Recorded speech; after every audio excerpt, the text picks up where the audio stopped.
Obrigada por se juntar à nova igreja. Amamos ouvir a respeito do que Deus tem feito através desse ministério. Conte-nos a sua história mandando um e-mail para contato@novaig.com.br. E se você deseja contribuir financeiramente com esse trabalho, para que possamos alcançar mais e mais vidas, faça uma doação em novaig.com.br/doe. E não deixe de conferir a nossa loja online. Lá você encontra produtos da Nova que certamente vão abençoar a sua vida. Visite-nos em novaig.com.br/loja. Esperamos que essa mensagem te abençoe.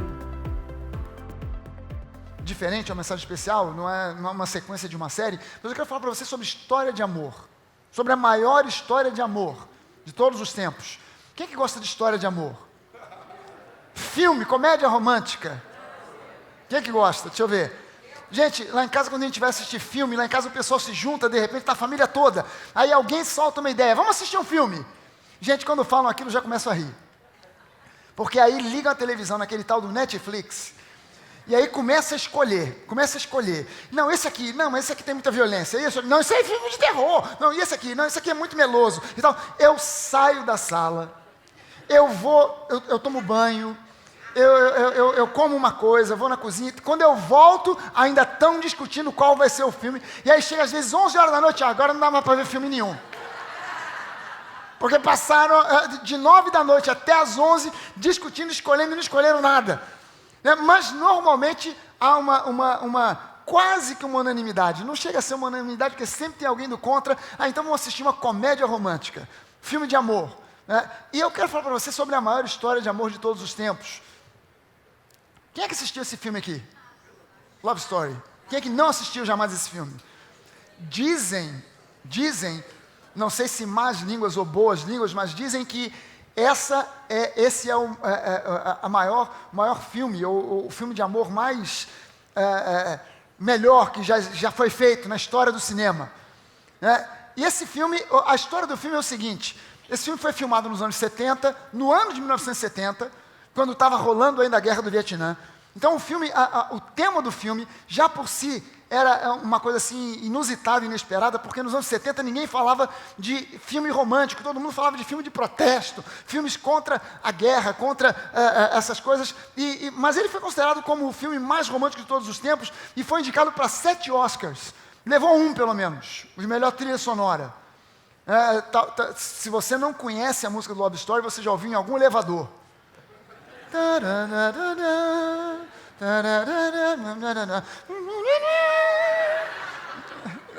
Ou você já foi a algum casamento que a noiva entrou chorando.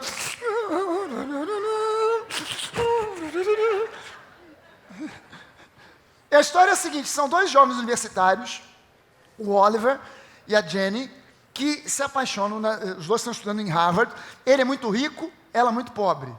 Ele, um camarada mal relacionado com o pai, mimado, inexperiente. Ela, apesar de jovem, muito madura e batalhadora. Eles se apaixonam e acabam se casando ainda estudando, mesmo contra a vontade do pai dele.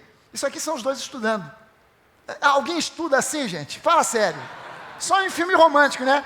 O cara abraçado, o cara com um livro na mão estudando. É ruim de estudar, hein, gente? É ruim de estudar desse jeito. E a relação do Oliver com o pai, ela já era ruim. Depois que eles casam, ela se deteriora de vez. O pai corta a relação com o filho, não se falam mais. E agora ele precisa se sustentar para terminar os estudos. E quem consegue sustentar e segurar aonde bancar o casal é a Jenny, que é batalhadora, que é esforçada, e ela acaba conseguindo sustentar e bancar o casal, e eles acabam até se formando. Aí os anos passam, eles continuam cada vez mais apaixonados, e ao mesmo tempo a Jenny vai tentando restaurar o relacionamento do Oliver com o pai. Ela vai tentando isso ao longo do tempo, sem conseguir, mas eles se formam, a vida prospera, só que de repente, quando eles decidem ter um filho, vem a notícia triste. A Jenny está com leucemia. E está com uma leucemia grave. Aí o Oliver faz de tudo para salvar, de todos os modos, a Jenny, tenta arrumar os melhores médicos, mas ela acaba morrendo no filme. No final do filme ela morre. Só que na internação, eles estão batendo um papo, ela está internada, está mal. Está com cara de quem está mal, não está, gente? Cara, não tem nada de ruim ali. Nem maquiagem fizeram para dizer assim, tá mal. Nos anos 70 não tinha efeitos especiais, sei lá. Mas, e nessa internação, ele vê que tem poucas chances, o Oliver vê que tem poucas chances da Jenny sobreviver àquela leucemia. E ele ali, ao lado do leito, ele começa a conversar com ela e ele pede para ela perdão por algum erro que ele possa ter cometido, alguma falha que ele possa ter cometido naquele tempo de casamento, de relacionamento que eles têm. E aí ela solta a frase que se tornou a frase mais famosa do filme, se tornou uma filosofia de muita gente, se tornou uma visão de mundo de muita gente. Amar é jamais ter que pedir perdão. Isso aqui gerou até uma tirinha de jornal, que eram 2 bonequinhos que amar é, 3 pontinhos. E até os leitores do jornal mandavam sugestão, né? Amar é servir café na manhã na cama para ela. Amar é presentear com uma passagem de férias para as Bahamas de surpresa. Amar é... Tinha as coisas mais grandiosas e as coisas mínimas, né? Dar flores para ela no dia do aniversário. Coisas mais simples gerou a partir daqui. Amar é jamais ter que pedir perdão. E essa é uma história muito romântica. Você poderia se lembrar de outras. Romeu e Julieta. Quem fala de história romântica, quem que não lembra de Romeu e Julieta? Né? Que foi filme do Franco Zeffirelli nos anos 60, final dos anos 70, virado para os anos 70, e esse casal aí, que eu nem lembro o nome dos artistas, porque acho que foram os únicos filmes que eles fizeram, o único filme que eles fizeram, ou pelo menos foi o único que fez sucesso, e embora a atriz, ela até fez o papel de Maria num filme do Franco Zeffirelli sobre Jesus, né? Ela fez o papel de Maria, mas acho que foram os 2 únicos papéis que ela fez na vida, porque nunca mais fez nada. Esse aqui então sumiu do mapa, né? Era bonitão assim, mas depois que envelheceu ficou feio para cachorro. É uma história de amor. Scarlett O'Hara e Rhett Butler. Quem conhece esse casal? Metade da igreja sabe. Quem é que não sabe quem é esse casal? Caramba, esse aqui é um clássico, gente. Gone with the Wind. E o vento levou. Scarlett e Rhett. Esse casal aqui, o Clark Gable e a Vivian Leigh, era um casal romântico do filme e tal. Dizem as más línguas que o Clark Gable tinha um mau hálito violento, que para fazer uma cena daquela de dar beijo, a atriz tinha que se concentrar para fazer cara de quem estava gostando, porque o negócio era brabo. Christine e Eric. Quem é que conhece esse casal aqui? Casal romântico, Christine e Eric. Ninguém conhece? Cara, o Fantasma da Ópera. Caramba, esse aqui todo mundo conhece. No final, aliás, eu assisti em Londres. Oh. Bentinho e Capitu, não pode faltar. Bentinho e Capitu, porque na verdade o inventor desse casal aqui, o Bentinho, que tinha um ciúme danado da Capitu, e a Capitu não tinha culpa nenhuma no cartório, não fazia nada de ruim, mas o cara suspeitava até da sombra dela. Na verdade, a autoria de um dos maiores escritores de todos os tempos em todo o planeta, Machado de Assis, que teve o azar de nascer brasileiro, porque se ele fosse inglês, todo mundo ia, Machado de Assis e Shakespeare, os 2 grandes escritores da história da humanidade, mas pouca gente reconhece porque o cara era brasileiro, Bento Carneiro, vampiro brasileiro. Então, mas foi um dos grandes escritores da história que criou esse casal, o livro Dom Casmurro, Otelo e Desdémona, Shakespeare. O Otelo, que tinha um baita de um amigo tal do Iago, que encheu a cabeça dele que a Desdémona estava fazendo e acontecendo, e ela não estava fazendo nada, e no final, o próprio Otelo acaba matando a Desdémona de um ciúme que não tinha fundamento algum, que virou filme, e peça de teatro e ópera. Dr. Zhivago e Laura. Quem assistiu o filme Dr. Zhivago? Cara, se você nunca viu esse filme, entra no YouTube e procura lá Dr. Zhivago. Esse filme, se você quer aprender um pouco sobre a história da Rússia, sobre a Revolução de 1917, entra no YouTube e vê esse filme, que esse filme é fantástico, fantástico. No mínimo você vai conhecer a atriz do filme, a Julie Christie, que era linda de morrer, e que na verdade não era a esposa do Dr. Zhivago. Ele era apaixonado por ela, porque ele era casado com a Tônia, mas se apaixonou por ela e dá uma confusão do tamanho de um bonde. Fora o Lenin, que está por detrás, o Trotsky, aquela turma toda, que estavam por detrás da trama do filme. O filme é muito legal, é um casal clássico. Cyrano de Bergerac e Roxane. Esse casal virou até música do Sting, né? Roxane, You don't have to... The Roxanne... Todo mundo acha que é Roxanne. Quem era essa Roxanne do Sting? Era essa Roxanne do Cyrano Bergerac, que era um cara que se apaixona pela Roxanne, mas como ele tinha um narigão igual ao meu, ele se achava feio a beça e achava que ela não ia gostar dele, então arruma um outro cara que também era apaixonado pela Roxanne, e ele, como um bom poeta, fazia os poetas para o outro recitar, para fazer tentar chegar por fora, comer o mingau pelas beiradas e alcançar a Roxanne, um casal super clássico. Hazel Grace e Augusto Waters. Quem conhece esse casal aqui? Só os mais novos, só os novinhos. O pessoal mais velho não tem a mínima ideia de quem seja, né? A Culpa é das Estrelas. Os dois jovens, cada um com um câncer diferente, e eles se apaixonam. Eu não vi o filme, então não me conte, porque eu já desconfio que os dois morrem no final. Não me conte nada, não me fale nada. Mas qual é a maior história de amor de todos os tempos? Você poderia lembrar de outros casais, né? Super-Homem e Lois Lane. Batman e Robin. Não. Batman e Mulher Gato. Batman e Mulher Gato. Mas qual é a maior história de amor de todos os tempos? A maior história de todos os tempos, de amor de todos os tempos, é relatada em João 3,16. Essa é a maior história de amor de todos os tempos. Porque Deus amou o mundo de tal maneira que deu, Ele não emprestou, Ele não vendeu, Ele deu o seu Filho unigênito para que todo aquele que nele crê não pereça, mas tenha vida eterna.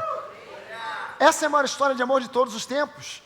Deus amou o mundo e uma paixão que Ele teve e que nem sempre foi correspondida e nem sempre é correspondida. Amém, gente?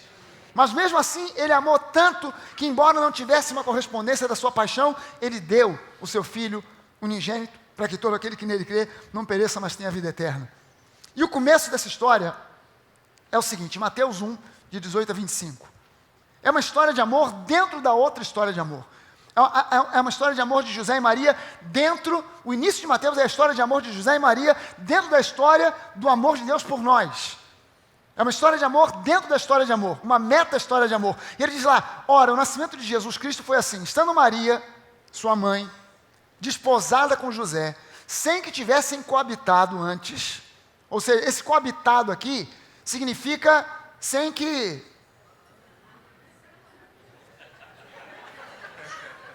Entendeu, né? Não precisa desenhar não, né? Sem que tivessem coabitado antes... achou-se grávida pelo Espírito Santo.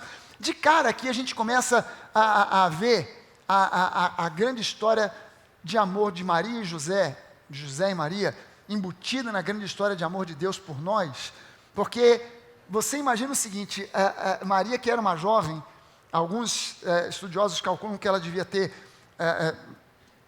em torno de 16 anos, que era mais ou menos a idade com que se casavam as mulheres nessa época, porque a média, a expectativa de vida era muito baixa, as pessoas casavam muito cedo. Você imagina uma menina de 16 anos ter que chegar para o noivo dela, e noivado naquela época não era como hoje. Hoje as pessoas ficam noivas e a diferença entre o namoro e o noivado é que botam uma aliança no dedo anular da mão direita. Mas naquela época o noivado já era um contrato de casamento. Eles só não coabitavam, não viviam juntos, não tinham relacionamento sexual, mas era como se já fossem casados. E a partir daquele contrato assinado para desfazer, era preciso o divórcio. Não era simplesmente, não vai dar mais, acabou, noivado, cada um para o seu lado. Não. Era preciso o divórcio, porque já eram considerados como se fossem casados. E aí vem essa jovem com 16 anos e fala com José, eu estou grávida. Caramba, a gente nunca teve nada. Você está grávida? Que história é essa? Mas José, o seu esposo, sendo justo e não a querendo infamar. Sabe que a Bíblia já chamava José, que ainda não era casado com ela, de seu esposo? Porque o casamento, o noivado já era uma espécie já de casamento. José, seu esposo, sendo justo e não a querendo infamar. Por que ele não queria lançar infâmia sobre Maria? Porque ele a amava grandemente, tremendamente. Sendo justo e não querendo infamar, resolveu deixá-la secretamente. Resolveu fazer o divórcio em silêncio, em secreto, para não causar infâmia sobre Maria, porque você há de convir que é difícil, em especial para aquela época, numa sociedade machista. Naquele tempo, a sua noiva chega para você e diz, Cara, eu estou grávida e é do Espírito Santo. Ô Maria, olha só, eu te amo demais, mas, poxa, essa história tu vai contar para outra, você está me achando, que tipo de bobo você acha que eu sou? Pelo amor de Deus, olha só, eu te amo demais, não quero causar escândalo, mas é você para lá e eu para cá, e não precisa contar para ninguém, vamos fazer isso da forma que não cause nenhum escândalo sobre você, porque isso poderia gerar para Maria, inclusive, pena de morte, por apedrejamento, pela lei, por causa da lei de Moisés. Então, José, enquanto ele ponderava, enquanto ele pensava sobre essas coisas, eis que lhe apareceu em sonho um anjo do Senhor, dizendo: José, filho de Davi, não temas receber Maria por tua mulher, porque o que nela foi gerado é do Espírito Santo. Ela dará à luz um filho e lhe porás o nome de Jesus, porque ele salvará o seu povo dos seus pecados.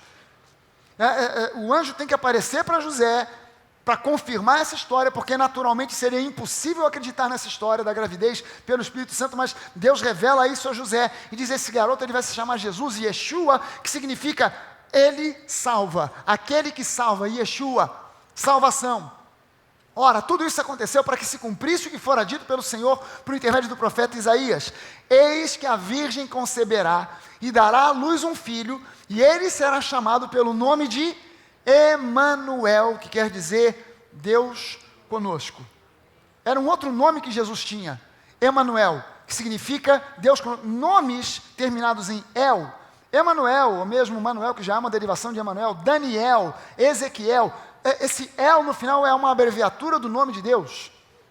El Elyon, El Shaddai, El Roi, são nomes que falam daquele que é o Deus Todo-Poderoso. E esse nome, Emanuel, Deus conosco. Emanuel, Deus conosco, Deus presente conosco. Despertado José do sono, fez como lhe ordenara o anjo do Senhor e recebeu a sua mulher. Contudo, não a conheceu. Esse conhecer aqui não é alô, tudo bem, muito prazer. Esse conhecer aqui é... Entendeu, né? Não a conheceu enquanto ela não deu à luz a um filho. Isso aqui, o próprio texto bíblico acaba com esse mito de que Maria morreu virgem. O próprio texto bíblico acaba com esse mito. Até porque na hora que, se ela gerou Jesus virgem, na hora que Jesus nasceu, a virgindade foi para o espaço, né? Então, José não teve relações com ela enquanto ela estava grávida, enquanto ela não deu à luz. Mas depois que ela deu à luz, vida normal. Vivendo como um casal normal. O que acontece quando Deus diz que está conosco? O que acontece quando você olha para a palavra e você tira o exemplo de quando Deus diz para alguém: eu estou contigo, Deus é contigo? O que acontece quando Deus promete e garante que Ele é contigo? Jesus garantiu que Ele é conosco, amém? Que Ele estaria conosco todos os dias até a consumação dos séculos. O que acontece quando Deus promete e garante que Ele está com você? Gênesis 39:2 diz assim: o Senhor era com José. José passou por poucas e boas. Os irmãos ameaçaram matá-lo, acabaram vendendo ele como escravo para o Egito. Ele foi vendido nu no mercado. E por que nu? Porque quem ia comprar queria ver que não existe nenhum tipo de defeito, não existe nenhum tipo de doença. Então eu quero ver a mercadoria que eu vou comprar. E como mercadoria exposta no açougue, como carne exposta no açougue, nu no mercado, sendo observado, pessoas dando lances. Ele é vendido, ele vai para a cadeia, ele vai para a prisão, ele sofre na mão de um, na mão de outro. Mas a Bíblia diz que Deus era com José. O que acontece quando Deus diz que Ele é conosco? A gente pode passar por lutas, por dificuldades e problemas, mas olha só o que diz: o Senhor era com José, que veio a ser homem próspero. Que veio a ser homem próspero. Quando Deus é conosco, a gente prospera. E presta atenção numa coisa, eu volto a enfatizar isso. Prosperidade não é simplesmente grana. Sabe que há muitas pessoas que criticam: ah não, esses pregadores da prosperidade, esse fragalho prega prosperidade. É óbvio que eu prego prosperidade, porque prosperidade é bíblico, e prosperidade não é simplesmente dinheiro. Prosperidade é ter todas as suas necessidades supridas, ainda que você não tenha um tostão no bolso. Prosperidade são as necessidades supridas sem um tostão no bolso. Prosperidade é família abençoada. Prosperidade é saúde abençoada. Prosperidade é Deus presente, fazendo com que tudo na sua vida te vá bem. Amém? Êxodo 3, 11 e 12, diz lá: então disse Moisés a Deus: quem sou eu para ir a Faraó e tirar do Egito os filhos de Israel? Eu sou um cara gago, eu sou um camarada que estou há 40 anos aqui morando nesse deserto, porque lá no Egito eu fiz uma lambança, eu assassinei um conterrâneo, assassinei um egípcio e vim parar aqui. Você imagina a frustração de Moisés, que aos 40 anos sai fugido do Egito, ele que tinha tudo do bom e do melhor, vivia no palácio de Faraó, neto de Faraó, educado para ser um príncipe, um general. Ele aos 40 anos foge de lá, vai, a Bíblia diz, para a parte de trás do deserto. Gente, a parte da frente do deserto é ruim. Agora a parte de trás, onde você mora? No deserto, fundos. Uau! E ele, sabe o que ele estava fazendo depois de 40 anos lá? Estava cuidando das ovelhas de Jetro, o sogro dele. Nem ovelhas dele ele tinha. Depois de 40 anos de relação, ele ainda cuidava da ovelha dos outros. Você imagina Moisés todo dia no deserto, acordando, montando a sua tenda, e ele sai da sua tenda, se espreguiça e ele ouve as ovelhas. Moisés. E não eram ovelhas dele, eram ovelhas dos outros, vontade de matar as ovelhas. Mas aí Deus aparece para Moisés, diz: Moisés, eu tenho um plano fantástico, eu vou tirar o povo de Israel do Egito. Como, Senhor? Você vai lá. Eu?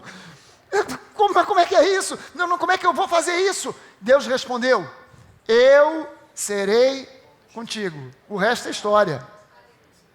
O resto é só você ler o resto da história e você vai ver o que aconteceu, porque Deus era com ele. Josué 1,5.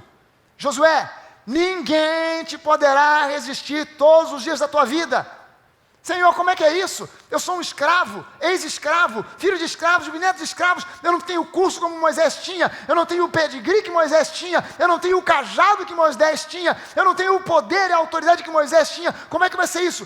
Como eu fui com Moisés, Josué, assim eu serei contigo. Não te deixarei, nem te desampararei.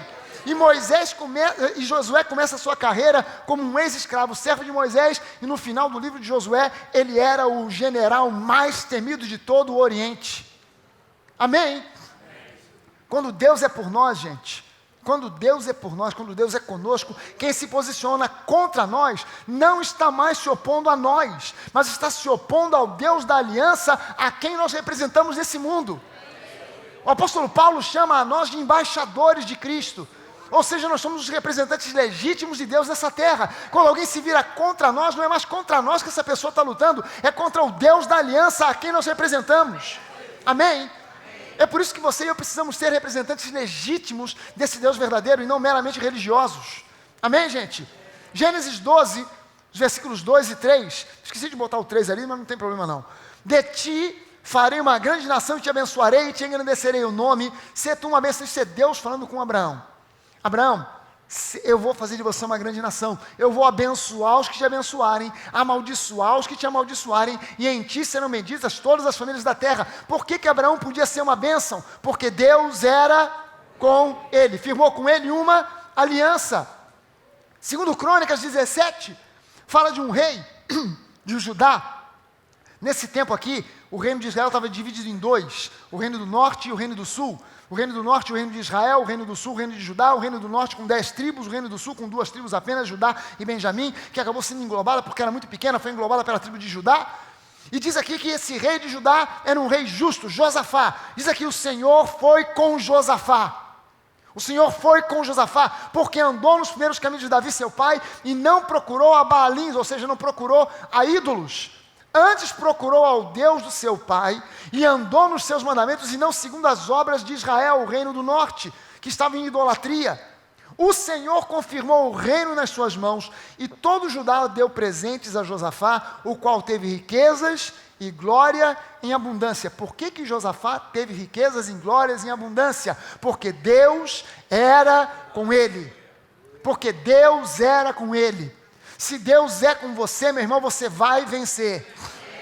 Não importa o que você esteja vivendo hoje, não importa o que você esteja passando hoje, se Deus é contigo, já era para o inimigo. Você já é mais que vencedor. Amém? É um posicionamento de fé. Qual é o grande diferencial que ocorre para que essas promessas se concretizem na minha e na sua vida?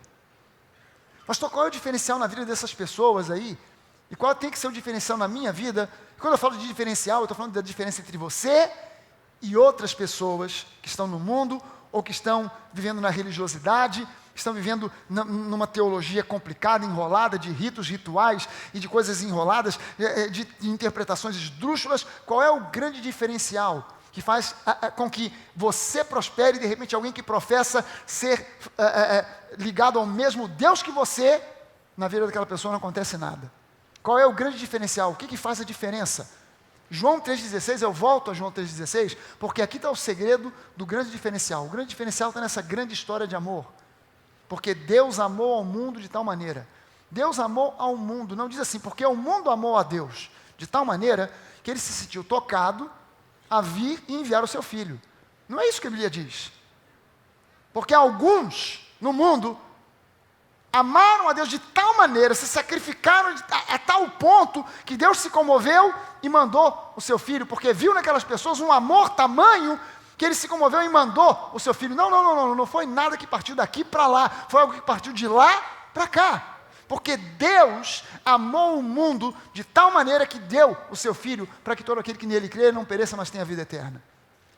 1 João 4,10 confirma isso. João é o apóstolo que fala demais sobre essa questão do amor, e a revelação de João sempre é o amor que vem de lá para cá. E ele diz, nisto consiste o amor. Essa palavra amor aqui no original grego é ágape. Não é o amor natural do homem. O homem, por mais que ele ame e faça com o seu amor natural, esse amor não é o amor ágape. O amor ágape não é natural ao homem. O homem não nasce com ágape. Ágape é implantado no coração do homem quando ele recebe a Jesus como seu Senhor e Salvador. Mas não é algo natural. Ainda que a pessoa diga, não, mas olha, eu quero abrir mão de tudo, dinheiro, grana, tudo. Eu vou para a África, me juntar aos Médicos Sem Fronteira para ajudar a salvar vidas. É um desprendimento muito grande, mas esse amor, embora seja grande, ainda não é ágape. Não, eu quero dar tudo que é meu para os pobres, para os necessitados. Por isso o apóstolo Paulo diz, ainda que eu dê o meu corpo para ser queimado, se não tiver ágape, não vale de nada. Eu posso fazer e acontecer e tal, mas se eu não tiver ágape, não significa nada. Porque é amor humano, tentando pelo esforço humano se expressar. Mas o amor de Deus é diferente. Nisso consiste ágape. Não em que nós tenhamos amado a Deus, mas em que Ele nos amou com ágape e enviou o seu Filho como propiciação pelos nossos pecados. Isso aqui é João 3,16, reescrito de uma forma diferente. Agora, olha só como está na linguagem de hoje. Eu peguei até o versículo 9 para você ter uma visão um pouco mais amplificada. Foi assim que Deus mostrou o seu amor por nós. Ele mandou o seu único Filho ao mundo para que nós pudéssemos ter vida, Zoe, a vida do próprio Deus, por meio dele. E o amor, ágape, é isso. Não fomos nós que amamos a Deus, mas foi Ele que nos amou e mandou o seu Filho para que por meio dele os nossos pecados fossem perdoados. O grande diferencial é o entendimento revelado de que o que realmente importa não é o quanto nós dizemos que amamos a Deus. O que realmente importa é a revelação do quanto Ele nos ama. O homem, ao longo da história da igreja, tem feito 1000 esforços para tentar mostrar e provar a Deus o quanto Ele o ama. Em algumas igrejas, essa ênfase é forte. Você tem que mostrar o quanto você ama a Deus. Você não tem mostrado, porque se você amasse a Deus, você evangelizaria mais, e você não está mostrando o quanto você ama a Deus. E até na hora das ofertas, se você realmente ama a Deus, prove com a sua oferta, porque uma oferta de R$2 significa que você não ama bolhufa de nada a Deus, mas uma oferta de R$2.000 realmente prova que você ama a Deus. Prove agora que você ama a Deus, mete a mão no bolso aí, puxa tudo que você tem, e a pessoa, eu tenho que provar que eu amo a Deus. Oh meu Pai, o que eu tenho aqui? Aleluia. E ela se esforça para provar, quando o que nós precisamos é voltar para a simplicidade, esquecermos desse esforço de tentar provar a Deus o quanto nós o amamos e nos lembrarmos de João 3,16, Ele nos amou primeiro. Buscarmos entender cada dia mais a revelação de quanto Ele nos ama. Esse é o diferencial. Isso é o que nos faz entrar no descanso. É entender que não é o meu esforço para provar a Deus o quanto eu amo, mas é receber a revelação do quanto Ele me ama. Amém, gente? Quando eu entendo que Ele me ama, eu entendo que Ele quer me fazer prosperar. Quando eu entendo que Ele me ama, eu entendo que Ele quer me curar. Quando eu entendo que Ele me ama, eu entendo que Ele quer abençoar a minha família. Quando eu entendo o quanto Ele me ama, como Ele me ama, que Ele não faz isso porque eu o amo, mas porque independente de qualquer coisa, ainda que o amor não seja plenamente correspondido, Ele continua me amando. Hã? O Natal é uma grande prova do amor de Deus por nós. É uma das grandes provas do amor de Deus por nós. Ele nos deu, Ele não vendeu, não emprestou, não alugou. Ele deu o seu próprio Filho para se tornar como um de nós. Imagina isso, gente, o Criador se tornar parte da criação. Se tornar como um de nós, se tornou como uma das suas criaturas. E então, além disso, dar a sua vida sem defeito para redimir a nossa vida lotada de defeitos. Para redimir os nossos pecados. E Jesus, quando nasce, Ele é colocado numa manjedoura. Isso aqui é uma real manjedoura. É uma manjedoura arqueológica, cavada em escavações em Israel. Não, uma manjedoura não é aquilo que a gente vê nos presépios. Nos presépios, nos shopping centers, normalmente você tem um presépio, você tem aquilo que eles chamam de manjedoura, que são aquelas ripas de madeira trançadas, entrelaçadas, com um pouquinho de palha em cima, não é isso? Geralmente uma manjedoura é isso. Aquilo não é uma manjedoura, na época de Jesus, era um bloco de pedra escavado, onde se colocava a ração para os animais. Era um comedouro para animais. E era uma pedra que eles escavavam, e ali foi aonde Jesus foi colocado. E essa manjedoura de pedra, ela lembra o túmulo de pedra onde Jesus foi sepultado, porque esse foi o propósito do nascimento de Jesus, a prova de amor. Ele já nasceu marcado para morrer por nós. Deus não fez Jesus nascer com o propósito de que Ele se assentasse num trono sobre os reinos da terra, um trono dourado, um trono onde Ele governasse com cetro de ferro, com mão poderosa, com mão forte. Não, Ele fez o seu Filho humilde morrer por nós, nascer para morrer por nós, como prova do amor que Ele teve por nós. Amém? O Natal, ele na verdade é a revelação da festa do Hanukkah. Quem é que não teve aqui na semana passada? Você não pôde, por algum motivo, não teve aqui na semana passada. Então eu te recomendo que você vá ou no site, ou baixe o aplicativo da Nova, dá uma olhada na pregação da semana passada, porque eu expliquei o que é a festa do Hanukkah. Não vou ter tempo para explicar tudo aqui. O Hanukkah, que é chamada também a festa da dedicação, a festa das luzes. Só para você ter uma ideia, se você não estava aqui, para você ter uma ideia do que é a festa do Hanukkah. A festa do Hanukkah, o templo em Jerusalém, em uma determinada época, foi profanado por um general greco-sírio. Ele governava da Síria, mas ele era grego, descendente de Alexandre o Grande, que já tinha morrido nessa época, e ele entra em Jerusalém, ele quase que destrói o templo, ele profana o templo. Um grupo de guerrilheiros consegue se levantar contra o exército greco-sírio, os expulsa de Jerusalém, e um homem chamado Judas Macabeu, ele acaba rededicando o templo, e no dia da rededicação, ele limpa o templo, tira as imagens idólatras, rededica o templo a Deus, e no dia da rededicação eles acenderam o menorá com um pouco de azeite que só dava para um dia, mas que durou milagrosamente 8 dias. E a partir daí, então, todo ano se celebra a festa das luzes, por causa do menorá que foi aceso, e milagrosamente ficou aceso durante 8 dias, que foi o tempo dos sacerdotes colherem azeitonas, preparar mais azeite e voltar a encher o menorá, para que aquela luz do menorá não podia nunca se apagar. Ela precisava ficar acesa 24 horas por dia, e não podia vir um fogo externo, tinha que ser o fogo inicial, que se mantinha perpetuamente aceso, mantendo aceso o menorá. Mas, na verdade, a festa do Hanukkah, a festa das luzes, ela aponta para Jesus, porque Jesus disse: eu sou a luz do mundo. O menorá representava o relacionamento de Jesus com a sua igreja. E o menorá era a luz que iluminava o santo lugar, no templo. Nós, hoje, somos a luz que está nesse mundo, iluminando o mundo, luz de Jesus que brilha em nós, ou que pelo menos deve brilhar em nós. Isso aqui é um Hanukkah. O Hanukkah é um menorá especial.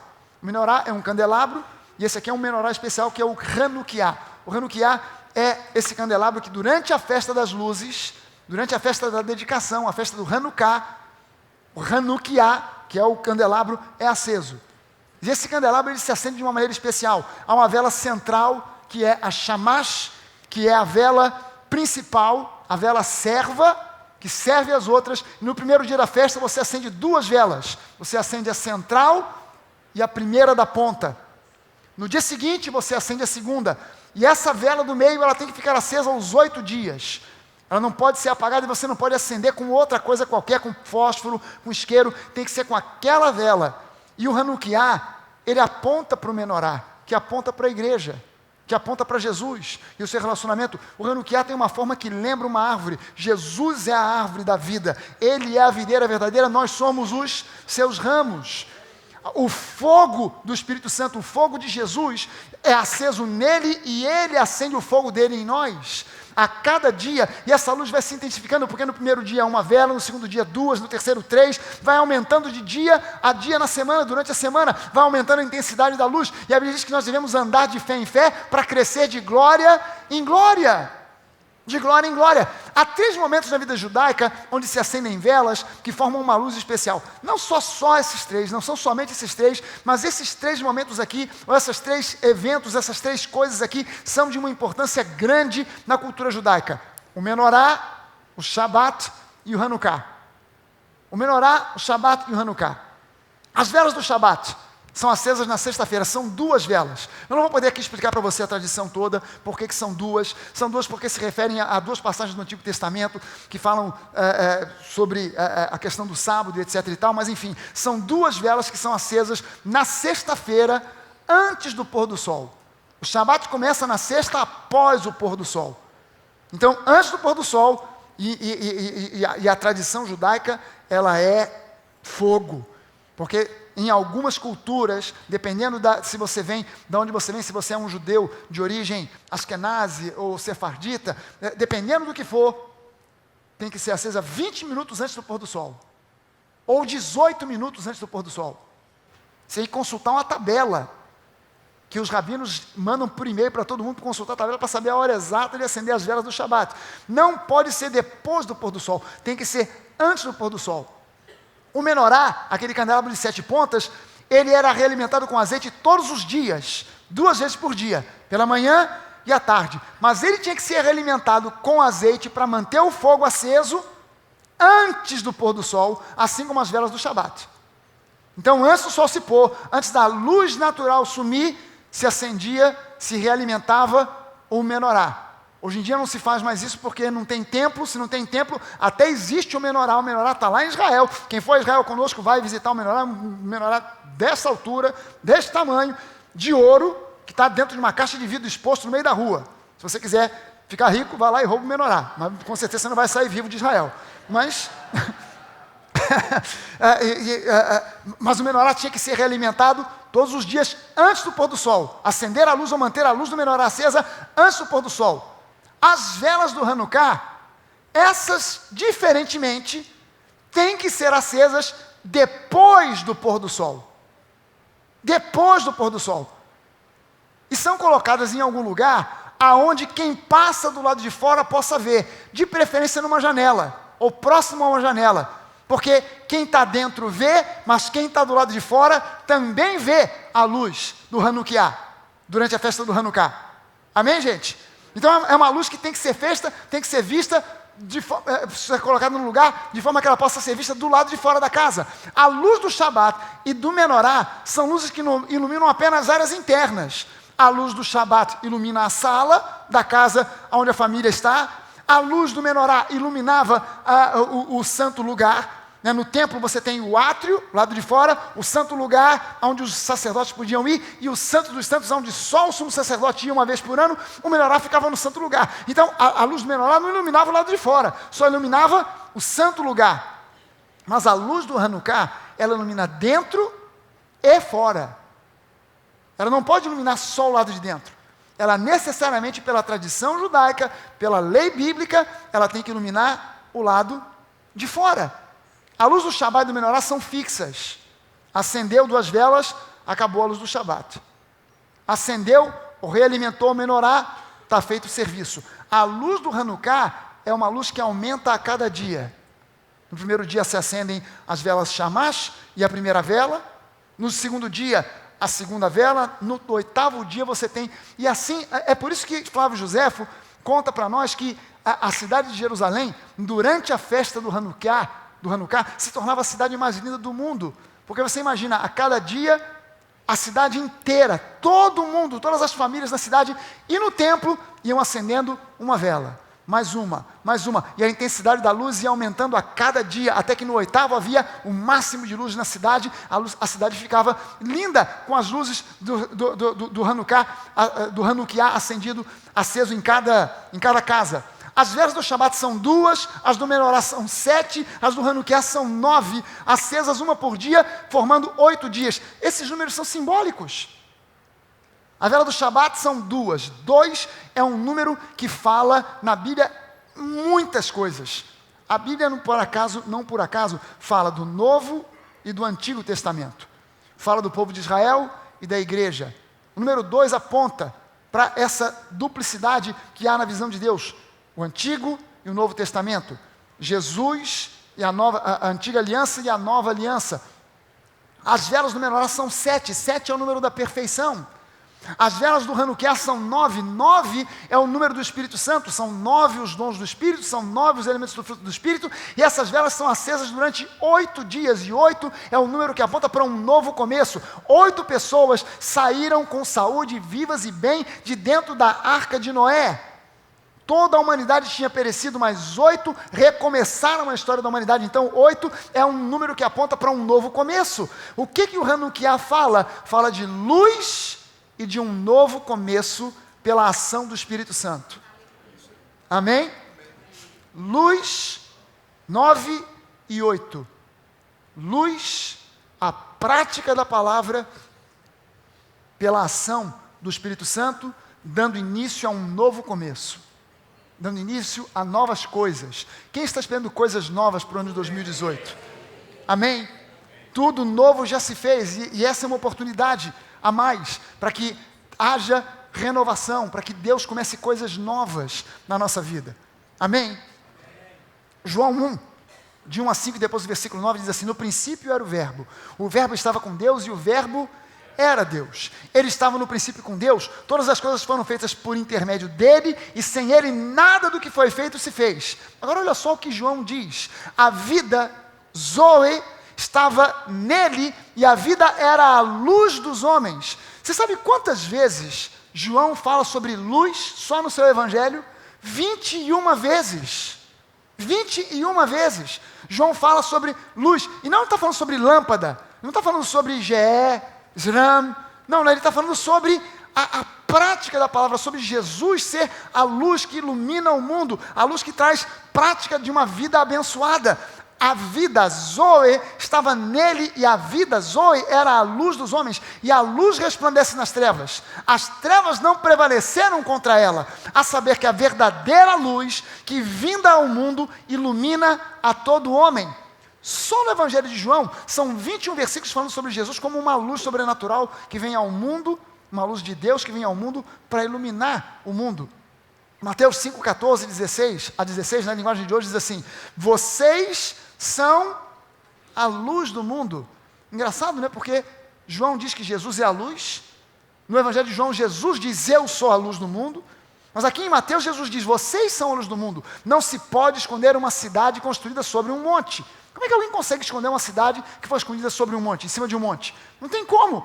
Ninguém acende uma lamparina para colocá-la debaixo de um cesto. Pelo contrário, ela é colocada no lugar próprio para que ilumine todos os que estão na casa. Você entende que essa linguagem aqui, para o judeu, quando Jesus fala, não era de estranhar, porque eles estavam acostumados com as luzes do Shabat, com a luz do Menorá, com as luzes do Hanukkah. Então Jesus diz: olha, quando você acende uma luz, é para iluminar a casa, não é para se esconder debaixo de um cesto. Depois no versículo 16, ele diz assim: assim também, preste sua atenção, a luz de vocês deve brilhar para que os outros vejam as coisas boas que vocês fazem e louvem ao Pai de vocês que está nos céus. Meu irmão, preste atenção, eu sou a luz do mundo, vocês são a luz do mundo, maravilha, até aqui tudo certo, tudo ótimo, tudo bom, uma linguagem que pode até ser interpretada como algo poético, simbólico, mas ele diz: assim a luz de vocês deve brilhar para que os outros vejam. Como a luz do Hanukkah, que tem que brilhar para que quem está dentro veja, mas para que quem está de fora também veja. Não é só quem está dentro, é quem está dentro e quem está fora. a luz de vocês brilhe para que os outros vejam. Esse é o sentido verdadeiro da árvore de Natal. Jesus é a árvore da vida, lá do livro de Gênesis. Amém? Ele é a árvore da vida. Ele diz, eu sou o tronco, vocês são os ramos. E essa árvore tem que ser iluminada, meu irmão. Se você só botou uma árvore na sua casa com bolinha, bota luz. Trata de passar hoje no terreirão e comprar uma mangueira daquela de LED, porque a árvore de Natal tem que ter luz. Por quê? Porque essa árvore, ela aponta para Jesus e o nosso relacionamento com Ele. E Jesus é a luz do mundo, nós somos a luz que reflete a luz de Jesus. E a árvore aponta e revela tudo isso. A árvore não é um símbolo idólatra, como muitos querem fazer. Eu disse aqui na semana passada, essa visão de que a árvore é um símbolo idólatra, porque ele lembra a imagem de uma santa, ou qualquer coisa semelhante. Isso é, na verdade, uma desculpa infiltrada pelo antissemitismo que invadiu a igreja. A igreja se tornou antissemita. Ignorantemente, burramente, a igreja se tornou antissemita ao longo da história. Não é por um acaso que na época de 1500, na época um pouco depois, 1517, época do descobrimento do Brasil, época da Reforma, havia a Inquisição. Quem a Inquisição focava mais fortemente? Nos judeus. Nós brasileiros temos uma raiz judaica fortíssima, mas nós desconhecemos isso porque a perseguição aos judeus foi tão forte. Muitos deles vieram para o Brasil, muitos deles se estabeleceram no Nordeste, porque os holandeses, quando invadiram o Brasil, davam liberdade de culto para quem quisesse. Embora eles fossem protestantes, os holandeses eram reformados, eles aceitavam os judeus sem problema algum. E muitos vieram para o Brasil, mas forçados pela perseguição, mudaram até de nome. E a imposição e o medo da Inquisição foi tamanho que ainda hoje no Nordeste, o povo do interior pratica tradições judaicas sem saber que são tradições judaicas. E se pelam de medo de qualquer coisa que não seja catolicismo. Não catolicismo que eu falo que seria um catolicismo sadio, mas aquele catolicismo medieval, infiltrado de superstições, infiltrado de mitos e mística, por causa do medo da perseguição, que foi passando de geração para geração. Mas a maioria deles, descendentes de judeus. Como é o caso do pastor Jorge, o meu caso, da esposa, da pastora Denise, e de muitos de vocês aqui que talvez tenham sobrenomes que indicam que vocês são descendentes de judeus e vocês nem sabem. Pereira, Macieira, Carneiro, Barata, Silva, Queiroz, tem um monte de nome aí que na verdade são nomes judaicos, mas que ficaram escondidos por causa do medo. E esse antissemitismo, o antissemitismo na igreja foi tão forte, que na época da Segunda Guerra, o Papa deu apoio a Hitler para que ele eliminasse os judeus. O antissemitismo se infiltrou na igreja e por causa dessa visão antissemita, não, o Natal não tem raízes judaicas, o Natal tem raiz nas festas pagãs. Mentira, idiotice, uma idiotice sendo propagada de púlpitos. O Natal tem raízes na cultura judaica. O Natal tem raízes na festa do Hanukkah. O Natal tem raízes na luz que é Jesus. O Natal é uma festa de luz. O Natal é a festa das luzes que celebra a chegada da luz que o mundo realmente necessita, que é Jesus, a luz do mundo. Esse é o sentido do Natal. A celebração da chegada da verdadeira luz ao mundo, que é Jesus. Amém, gente? Veja bem o seguinte, há algumas pessoas que dizem que o Hanukkah é o Natal dos judeus. Eles ficam uma arara quando você diz isso para eles, porque a festa do Hanukkah, ela é próxima da festa do Natal. O Natal é dia 25, e a festa do Hanukkah vai do dia 17 do mês de Kislev até o dia 25 de Kislev, que mais ou menos acaba no dia 22, 23 de dezembro. Então muita gente pensa ou diz que o Hanukkah é o Natal dos judeus. O Natal é o contrário. O Natal é que é o Hanukkah dos gentios. Amém, gente? Presta atenção nisso. O Hanukkah não é o Natal dos judeus. O Natal é que é o Hanukkah dos gentios. Nós celebramos a festa das luzes, que é a chegada de Jesus à luz do mundo. Amém? Isso as igrejas precisavam conhecer. Sabe quantas igrejas entendem e pregam sobre isso aqui? Só uma. Aqui. Você e eu somos os privilegiados de ter esse conhecimento aqui. Porque a maioria dos cristãos não tem o que... Natal, o que é Natal? Eu fui à igreja. Fui lá na festa bonita, no coral. Muito legal. Mas da onde vem o Natal? É o Natal? É o nascimento de Jesus. Mas Jesus, o que significa Jesus no Natal? Jesus na Páscoa é uma coisa, no Natal é outra. Na Páscoa, Jesus é o Cordeiro que morreu para que nós tenhamos perdão e libertação do Egito, da escravidão do Egito, da escravidão do inferno. Mas no Natal ele é outra coisa. No Natal ele não é o Cordeiro, no Natal ele é a luz. Quem é que sabe isso nas igrejas? Ninguém. Nas igrejas ninguém sabe. Veja bem o seguinte, quando Jesus nasceu, o que os magos do Oriente viram no céu? Eles viram uma estrela. Ou seja, o que eles viram foi luz, que indicava não a morte, mas o nascimento de Jesus. Quando um anjo apareceu aos pastores no campo para anunciar o nascimento do Messias, a Bíblia diz que ao redor deles brilhou a glória do Senhor. Ou seja, luz. Luz. Porque o Natal anuncia a chegada da luz do mundo. Jesus é a vela chamash que acende todo o Hanukkah. Nós somos os braços do Hanukkah, que é aceso pela luz da chamash e que espalha essa luz para fora da casa, que é a igreja, para o mundo ver. Amém, gente? Por isso a igreja não pode ficar trancada entre quatro paredes, porque a luz do Hanukkah não é para brilhar só para dentro. A luz do Menorá é para dentro, a luz do Shabat é para dentro, mas a luz do Hanukkah é para fora. Amém? Esse deve ser o sentido da árvore de Natal para nós. Jesus é a árvore da vida, ele é o tronco dessa árvore, que é representado pelo braço principal do Hanukkah. Nós somos os ramos. A árvore iluminada na nossa casa representa a luz do Senhor Jesus, dando vida abundante e espalhando essa luz pelo mundo para eliminar as trevas. Gente, você, para eliminar as trevas, por mais densas que elas sejam, você não precisa nem de muita luz. Risca um fósforo num lugar onde haja trevas tremendas, e o fósforo vai brilhar ainda mais forte do que se ele for aceso aqui dentro, onde está agora cheio de luz. Quanto mais forte forem as trevas, você não precisa de uma luz forte, você só precisa de um pouco de luz. Porque o que determina a intensidade da luz não é a quantidade de luz que brilha, é a quantidade de trevas que existe.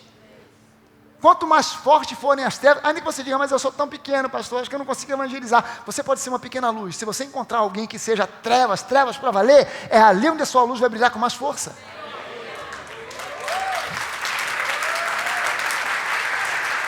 Aleluia! Aleluia! Meu irmão, a mensagem para você nessa manhã é uma só. A maior festa, a maior mensagem, a maior história de amor de todo o universo já foi realizada, já aconteceu, para que você hoje possa dizer: eu sou salvo, eu sou justiça de Deus, já não há mais condenação, eu sou livre e eu posso adorar, tudo novo já se fez. Aleluia, aleluia. Você pode ficar de pé?